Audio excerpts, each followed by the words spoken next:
Okay, तो chapter number 2 है snail का एब्डोमेन। इसमें हम कवर करेंगे सारा एब्डोमेन के जो जो टॉपिक्स इसमें दिए हुए हैं। तो ठीक है, सबसे पहले हमारे पास है स्किन और उसमें बताया हुआ है जी नर्व सप्लाई। ठीक है, नर्व सप्लाई क्या है, जो क्यूटेनियस। अच्छा, आप लोगों ने ये बात बहुत ज़्यादा गौर से देखनी है कि कहीं पे भी एमसीक्यू में वर्ड यूज़ किया हुआ है क्यूटेनियस या मस्कुलर सप्लाई। ठीक है, तो वो डिफरेंट होती हैं।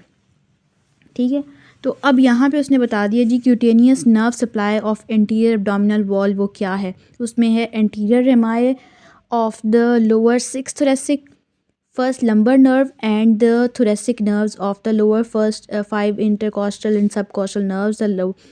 The first lumbar nerve are represented by iliohypogastric and ilioinguinal and iliohypogastric and ilioinguinal nerves. ठीक है, ये बात समझ आ गई कि जो उन्होंने कहा है कि cutaneous nerve supply anterior abdominal wall की क्या है।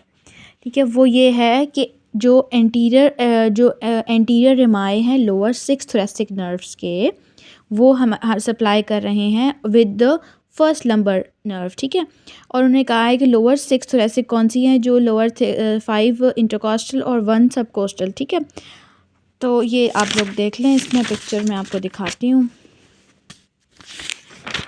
ये आप लोगों ने सारी जो है वो करनी होती है पिक्चर्स के साथ। ठीक है, अब उन्होंने दिखा दिए हैं कि हमारे पास लोअर 6 कौन सी हैं, 7 8 9 10 11 12। ठीक है, ये लोअर 6 हो गई, 1 2 3 4 5 6। ठीक है, 6 हो गई, और 6 में से जो 5 है ना, उनको आप lower 6 thoracic 5 lower 5 intercostal thoracic nerves कहोगे, और जो T12 होती है T12, ठीक है, उसको आप सबकोस्टल नर्व कहते हो। और जो उन्होंने बोला है कि L1 जो है वो भी क्यूटेनियस नर्व सप्लाई देती है, तो वो उसमें हमारे पास इलियो हाइपोगैस्ट्रिक नर्व भी है और इलियो इंग्वाइनल नर्व भी है। ठीक है, ये हमारे पास इंटीरियर क्यूटेनियस नर्व सप्लाई होगी। उसके बाद जो डर्माटोम है ना, वो सेपरेट चीज़ होती है। ठीक है, डर्माटोम है हमारे पास T7 जो है वो हमारा कौन सा एरिया रिप्रेजेंट कर रहा है, ये देखें, ये हमारे पास डर्माटोम्स है। ये जो T7 है ये हमारा एपिगेस्ट्रिक सप्लाई एरिया रिप्रेजेंट करता है। T10 जो है वो हमारा एम्ब्लाइकस का एरिया जो है रिप्रेजेंट करता है, और L1 जो है वो हमारा इंग्वाइनल एरिया जो है उसको रिप्रेजेंट करता है। ठीक है, उसके बाद कह रहे हैं कि आर्टरीज़ क्या हैं। ठीक है, आर्टरी जो the skin near the mid line is supplied by the branches of the superior and inferior epigastric nerves. The skin of the flanks are supplied by the intercostal lumbar and the deep circumflex iliac arteries. ठीक है, अब ये भी आपने जो है वो picture से समझना है। उन्होंने कहा है कि जो आपकी जो आर्टीरियल सप्लाई है वो कैसे है। आर्टीरियल सप्लाई में उन्होंने कहा है हमारे पास जो हमारे इंफीरियर एपिगैस्ट्रिक सप्लाई हो रही है और सुपीरियर एपिगैस्ट्रिक सप्लाई कर रही है। ठीक है, ये आपका इंटीरियर एब्डोमिनल वॉल है। इसमें आप ये देखें, इंफीरियर एपिगैस्ट्रिक जा रही है और सुपीरियर एपिगैस्ट्रिक जा रही है, दोनों एनास्टोमोस भी कर रहे हैं। ठीक है, और ये आपको इंटीरियर एब्डोमिनल सप्लाई कर रही है। ठीक है, अब उसने बोल दिया है, ये देखें, उसने ये आपको सारा कुछ बता दिया है कि ये दोनों सप्लाई कर रही हैं, ये दोनों सप्लाई कर रही हैं। ठीक है, उसके बाद उसने कहा है कि जो lumbar and the deep circumflex iliac artery, ये है हमारे पास डीप सर्कमफ्लेक्स, ये डीप सर्कमफ्लेक्स इलियक आर्टरी है जो आपके एक्सटर्नली आपके इलियो इंग्वाइनल केनाल के साथ जो है वो रन कर रही है। ठीक है, और इलियो इंग्वाइनल केनाल के ऊपर रन कर रही है। सही है, ये मतलब उसके एरिया पे रन कर रही है। अब इसमें जो इम्पॉर्टेंट MCQs हैं, ठीक है, मैं आपको बताऊंगी एक एक MCQ जो आपको बहुत ज़्यादा हेल्प आउट करेगा आपके FCPS में। अब आप समझ रहे होंगे कि वो आपसे पूछेंगे, एक तो MCQ ये होता है कि भाई इंफीरियर एपिगैस्ट्रिक है एक्सटर्नल इलियक आर्टरी की ब्रांच, सुपीरियर एपिगैस्ट्रिक है इंटरनल थोरेसिक की ब्रांच, और सुपरफिशियल एपिगैस्ट्रिक आर्टरी जो है वो फेमोरल आर्टरी की ब्रांच है। ठीक है, ये 3 आर्टरीज़ आपने कंफ्यूज नहीं करनी, इनके ओरिजिन्स आपको याद होने चाहिए। लेकिन अब आपसे उन्होंने ये नहीं पूछना कि इंफीरियर एपिगैस्ट्रिक आर्टरी जो है वो किसकी ब्रांच है। एक लाइन में MCQ नहीं आता, 4-5 लाइंस दी होती हैं सिनेरियो की, उसमें आपको उन्होंने इधर उधर लेफ़्ट राइट आगे पीछे आपको हर तरह से कंफ्यूज करेंगे, और एमसीक्यू में जो ऑप्शन दी होगी वो आपने सोची भी नहीं होगी। ठीक है, आपको अगर सिनेरियो समझ भी आ जाएगा तो आपको ऑप्शन समझ नहीं आएगी, क्योंकि ऑप्शंस उन्होंने वो दी ही नहीं होंगी जो आपने याद की होंगी। ठीक है, अब आपको मैं बताती हूँ इसका सिनेरियो कैसे आ सकता है। इसका सिनेरियो ऐसे आ सकता है कि जो हमारे पास अपेंडेक्टमी आप करते हैं, जब अपेंडेक्टमी, ठीक है, फॉर एग्जांपल अपेंडेक्टमी हो गई है, तो वो पूछेंगे भाई अपेंडेक्टमी में कौन सी चीज़ इंजर होती है, तो इलियो हाइपोगैस्ट्रिक नर्व की इंजरी होगी। फर्स्ट प्रायोरिटी पे इलियो हाइपोगैस्ट्रिक नर्व है। अगर उसकी ऑप्शन नहीं होगी तो डीप सर्कमफ्लेक्स इलियक आर्टरी उसके साथ पैरेलल जो है वो मूव कर रही होती है, तो फिर डीप सर्कमफ्लेक्स इलियक आर्टरी। ठीक है, अब वो क्या आपसे पूछेंगे, आपसे वो ऐसे पूछ सकते हैं एमसीक्यू कि भाई अपेंडेक्टमी हो गई है, ठीक है, और अपेंडेक्टमी के बाद जो उसकी आर्टीरियल सप्लाई है वो चली गई है। तो अब आप बताएं कि आर्टीरियल सप्लाई चली गई है तो कौन सी आर्टरी उसकी ब्रांच थी जो आर्टीरियल जिसकी आर्टीरियल सप्लाई चली गई है, तो वो आपको उसने डीप सर्कमफ्लेक्स इलियक आर्टरी नहीं दिया होगा, उसने आपको एक्सटर्नल इलियक दिया होगा। वो आपको तभी पता होगा कि जब डीप सर्कमफ्लेक्स इलियक आर्टरी का पता होगा कि वो एक्सटर्नल इलियक आर्टरी की ब्रांच है। आई मुझे लगता है अब आपको समझ आ गई होगी। ठीक है, एमसीक्यू इस तरह से आता है, वो आपसे डायरेक्ट वर्ड नहीं पूछेगा, वो आपको इधर उधर लेफ़्ट राइट ले जाएगा, उसके बाद आपसे वो चीज़ पूछेगा जो आपने सोची भी नहीं होगी। तो ऑप्शंस को आपने हर तरह से सोचना है और समझना है। ठीक है, ओके, नेक्स्ट है veins. Venus drainage passes above into the in the axillary vein via lateral thoracic vein and below the femoral vein via superficial epigastric and great saphenous vein। अब वो बता रहा है कि आपकी जो वीनस ड्रेनेज है उसका क्या सिनेरियो है। तो सिनेरियो उसका ये है कि जो वीनस ड्रेनेज होती है एक्सिलरी वेन में ड्रेन होती है, वो जाती है लेटरल थोरेसिक वेन में, और जो बिलो फेमोरल वेन बिलो वाली है एम्ब्लाइकस से, वो आपकी जाती है फेमोरल वेन से via superficial epigastric and great saphenous vein से सुपर फेमोरल में जाती है। ठीक है, उसके बाद ये इंपॉर्टेंट बहुत ज़्यादा है कि भाई आपके जो केवल एनास्टमोसिस हैं पैरा एम्ब्लाइकल के पास, एम्ब्लाइकस के पास आपको पता है कि आपके इंफीरियर जो क्या कहते हैं आपकी पोर्टल और सिस्टमिक एनास्टमोसिस होता है। ठीक है, पोर्टल सिस्टमिक एनास्टमोसिस होता है, उसकी जो उसके बारे में मैंने बताया है, वो भी हम आगे जो है वो सही से पूरा डिटेल में पढ़ेंगे। Lymphatic drainage above the umbilicus वो हो रहा है भाई एंटीरियर एक्सिलरी से, वही जो आपने वेन याद करनी है उसी से रिलेटेड लिम्फेटिक ड्रेनेज होगी, और जो लोअर हो रहा है वो सुपरफिशियल इंग्वानल लिम्फ नोड से हो रहा है।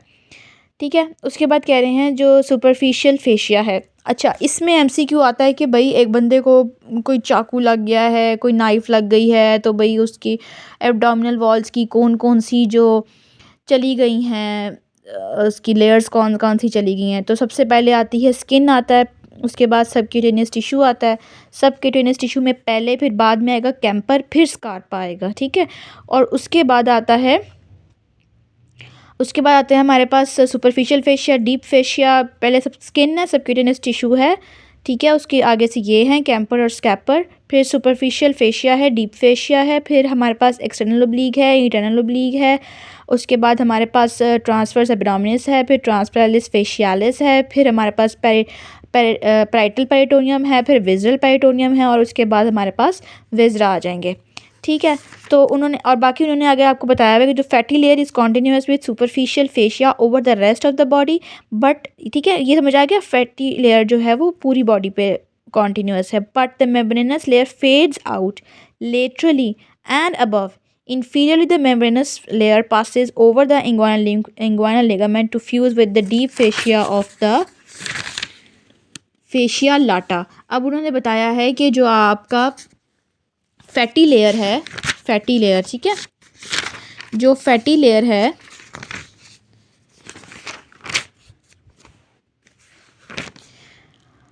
उन्होंने कहा है फैटी लेयर जिसको आप फेशिया ऑफ कैंपर भी कहते हैं वो आपका थ्रू आउट कॉन्टीन्यूस होता है, लेकिन जो आपका स्कारपा फेशिया है जिसको आप मेम्ब्रेनस फेशिया भी कहते हैं वो आपका लेटरली फेड आउट होना शुरू हो जाता है और वो नीचे जाके लिगामेंट के साथ, इंग्वाइन लिगामेंट्स के साथ फ्यूज़ होता है और जाके फेशिया लाटा के साथ फ्यूज़ हो जाता है, जैसे कि जिसको आप कहेंगे कि लेग का फेशिया। ओके, उसके बाद कह रहा है in the midline it is not attach to the pubis but forms the tubular sheath for the penis. ठीक है, पीनस की ट्यूबुलर शीट। अब ये एमसीक्यू ऐसे आएगा भाई, पीनस कट गया है और उसका कौन सा फेशिया जो है वो जो एब्डोमेन का फेशिया है वो जो है वो कॉन्टीन्यूअस था पीनस के साथ, तो वो आप कहेंगे Scarpa fascia. In perineum it is attached to the each side of the margin of the pubic arch, it also known as Colles fascia. जब ये जाता है पेरिनियम में तो इसको कूली फेशिया आप कहते हैं।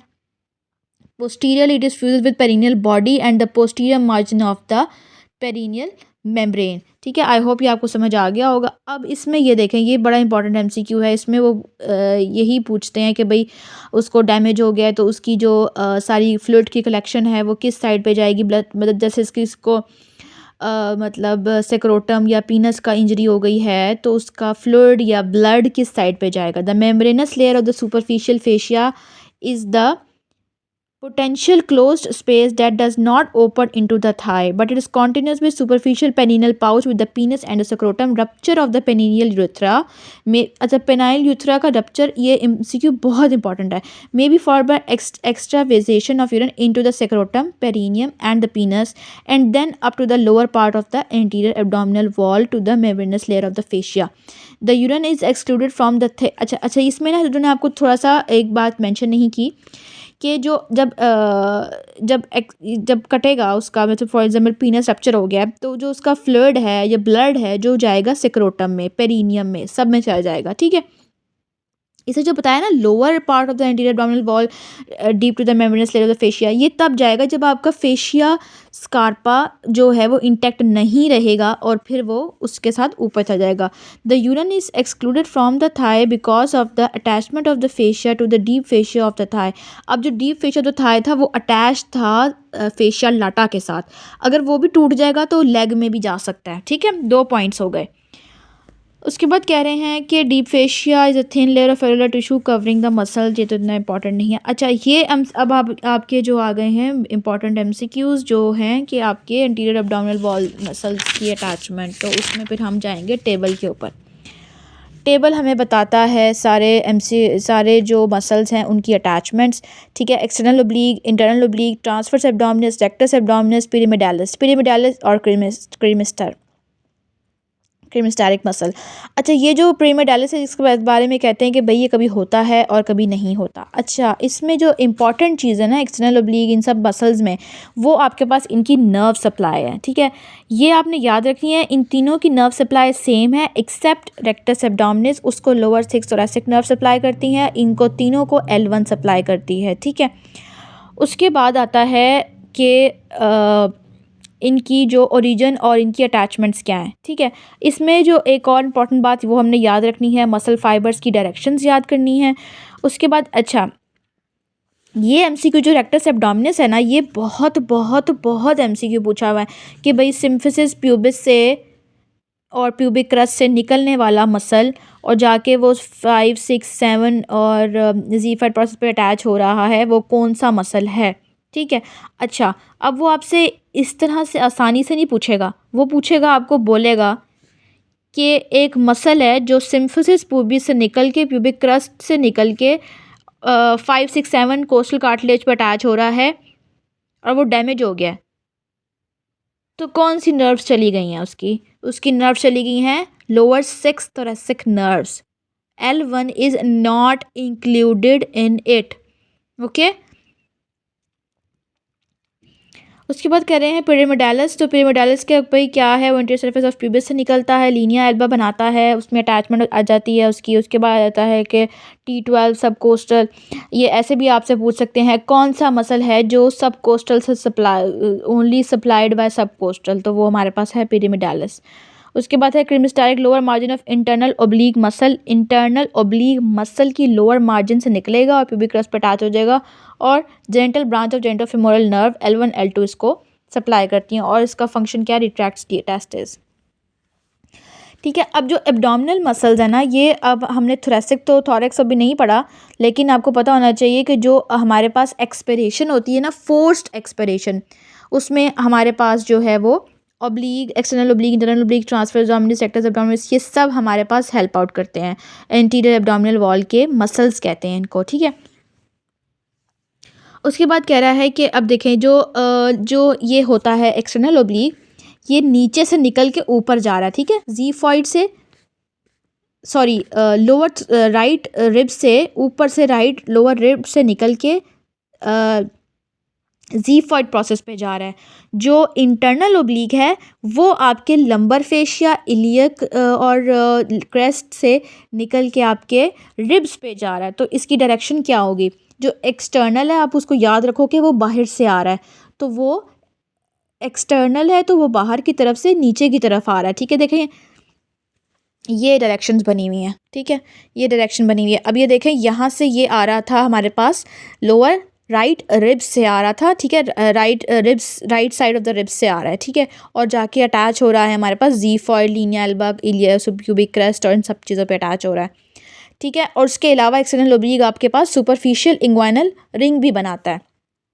ये सब पॉइंट्स आपने याद रखने हैं। ठीक है, उसके बाद कह रहा है इंटरनल ओब्लीक, इंटरनल ओब्लीक हमारा निकल रहा था लंबर फेशिया से। ठीक है, और उसके अलावा निकल रहा था इलियक क्रस्ट से, इलियक क्रस्ट की लेटरल 2/3 से, लेटरल 2/3 से निकल रहा है ऑफ द इंग्वाइनल लिगामेंट, और जाके फिर ये ऐसे ऊपर जाके अटैच हो रहा है हमारे पास लोअर 3 रिब्स, उसके बाद linea, lower 3 ribs and costal cartilages, इन सब पे ये जाके हमारे पास कर रहा है। ठीक है, उसके बाद जाके ऊपर हमारे पास ज़ीफॉइड प्रोसेस भी है, उस पर भी जाके लग रहा है।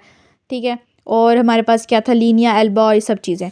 उसके बाद आता है हमारे पास ट्रांसफर्स एब्डोमिनस, ट्रांसफर एब्डोमिनस जो है वो हमारे पास निकलता है लोअर 6th इंटरकॉस्टल से, और वो आता है इलियक क्रस्ट से, lower 3rd of the inguinal nerve से आता, इंग्वाइनल लिगामेंट से आता है, और ये सब अटैच हो जाते हैं आके आपके पास।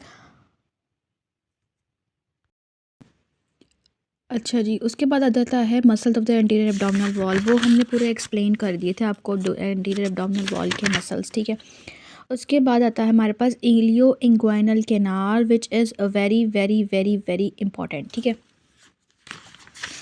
अच्छा, उन्होंने आपको जो है वो इंग्वाइनल कैनाल से पहले कुछ आपको लिगामेंट्स और ये चीज़ें बाकी बताई हुई हैं, वो हम पहले डिस्कस कर लेते हैं। ठीक है, रेक्टस एब्डोमिनस तो आपको पता चल गया है। अब आपको ये भी पता चलना चाहिए कि भाई रेक्टस शीथ होती है, एक शीथ होती है जो उसको हम जो क्लोज करती है रेक्टस एब्डोमिनस मसल को और पिरामिडालिस को। अच्छा, अब आपको इस तरह से भी MCQ आ सकता है कि भाई उस बंदे की रेक्टस शीथ चली गई है तो कौन सा मसल जाएगा? तो रेक्टस एब्डोमिनस मसल जाएगा। वो तो बहुत आसान आंसर है, वो तो आपसे ये नहीं पूछेंगे, वो ऑप्शन में डाल देंगे पिरामिडालिस। ठीक है, फिर आप उसमें आंसर करेंगे पिरामिडालिस को। ठीक है, कंटेन्स द एंटीरियर रेमाई। अच्छा, उन्होंने और भी बातें बता दी कि रेक्टस शीट के कंटेंट्स क्या क्या हैं। रेक्टस शीट में आता है rectus abdominis, pyramidalis, anterior rami of the lower 6th thoracic nerve, superior inferior epigastric vessels and the lymph vessels. ठीक है, अब आपको रेक्टस एब्डोमिनस के मसल पता चल गए, आपको नर्व्स पता चल गई, और आपको वेसल्स पता चल गई, और लिम्फ वेसल्स पता चल गई, वो भी उसी नाम की हैं। It is formed by the aponeurosis of 3 lateral abdominal muscles. The internal oblique splits at the lateral edges of the rectus abdominis to form the 2 lamina. One passes anteriorly and one passes posteriorly to the rectus. अब इन्होंने एक और आपको बात बताई है कि internal oblique जो है वो आपका स्प्लिट हो जाता है at the lateral edges of the rectus abdominis, और जो लैमिना बना देता है, जो एक एंटीरियर लैमिना बनाता है और एक ये पोस्टीरियर लैमिना बनाता है। ठीक है, तो अब हमने इसमें बात देखनी है कि जो उसके बाद वो बता रहे हैं कि the aponeurosis of external oblique fuses with the anterior lamina at the transverse aponeurosis is fuses with the posterior lamina of the internal oblique. At the level of anterior superior iliac spine, all three epineuritis passes anteriorly to the rectus muscle, leaving the sheath deficient posteriorly at this level, and the lower crescent shaped edge of the posterior wall of the sheath is called the arcuate line. All three epineuritis fuse with each other at the opposite side of the midline. It's called linea alba, which extend the xiphoid process above pubic symphysis, above xiphoid है और below pubic symphysis है. ठीक है. अब ये सारी बातें आपको कुछ कुछ को ऊपर समझ आ गई होगी, कुछ कुछ को बिल्कुल समझ नहीं आई होगी, तो उसके लिए हम देखेंगे इसकी पिक्चर. ठीक है, ये है हमारे पास पिक्चर जो ये आपको कहना चाह रहा है. ठीक है, इसमें बता रहा है आपको कि अबव द कोस्टल मार्जिन. अब आप लोगों ने बहुत ध्यान से देखना है कि उन्होंने आपसे क्या पूछा हुआ है, आपको क्या बताया हुआ है. ठीक है, कुछ बातें उन्होंने आपको फजूल में बताई होती हैं जिनको आपने इग्नोर करना होता है, कुछ बातें आपको बहुत इंपॉर्टेंट बताई होती हैं, और वो तब आप डिफ्रेंशिएट कर सकेंगे जब आपको पूरा आपने कंटेंट पढ़ा होगा कि वो आपको क्या बता रहा है जो आपको इम्पॉर्टेंट है, या नहीं बता रहा है तो वो नहीं इम्पॉर्टेंट है कि इम्पॉर्टेंट है. ठीक है, वो आपने खुद डिफ्रेंशिएट करना है. वो तभी होगा जब आपको सारा पता होगा. अब बता रहा है कि कोस्टल मार्जिन्स पे जो होता है कि बताते हैं आपको कि कोस्टल मार्जिन पे क्या है. अब ये जो सारे एपिन्यूरोसिस है ना एक्सटर्नल, इसमें कोस्टल मार्जिन पे क्या है, एपिन्यूरोसिस ऑफ एक्सटर्नल ओब्लिक. ठीक है, उसके बाद बता रहा है कि सुपरफिशियल स्किन वो तो वैसे ही है, साथ रेक्टस एब्डोमिनस है. बस बात खत्म हो गई, सिंपल है ये. ठीक है, उसके बाद आ जाता है बी में वो आपको कह रहा है कि अबव द आर्कुएट लाइन क्या होगा.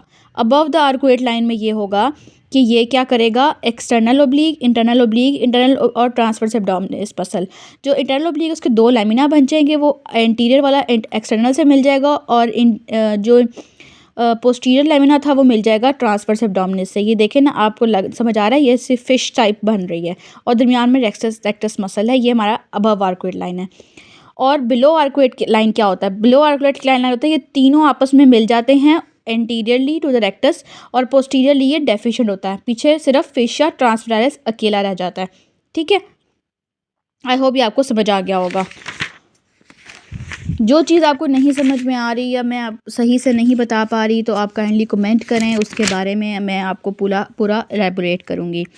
ठीक है, अब जो आपको मैं एक एक चीज़ जो बता रही हूँ ना वो आपको MCQs आएगी.